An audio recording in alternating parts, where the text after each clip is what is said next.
320D hydraulic pressure মেলানো হচ্ছে। Control box থেকে মেন প্রেসার বাল্বের মাধ্যমে হাইড্রোলিক প্রেসার মিলাচ্ছি। গাড়িটা স্লো কাজ করতেছে, প্রেসার কম। তো এই এই প্রেসার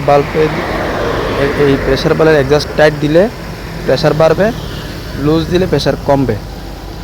এটাই হচ্ছে মূলত কন্ট্রোল বক্সের মেন প্রেসার বাল্ব।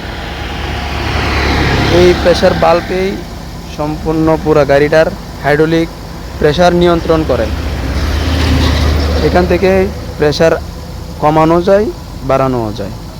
তো এখন গাড়িটা স্টার্ট দিয়ে চেক করবো, যে চেক করলে বোঝা যাবে যে কী সমস্যা, কী অবস্থা গাড়িটা। এখন স্টার্ট দিয়ে চেক করতেছি। এখন দেখা যাক কতটুকু কী হলো, প্রেসার আরও লাগবে কিনা। এই যে মাটিটা নেওয়া হচ্ছে, আটকে যায়। এই আটকে যাওয়াটা প্রবলেম। এটা কেন প্রবলেম এটা দেখতে হবে।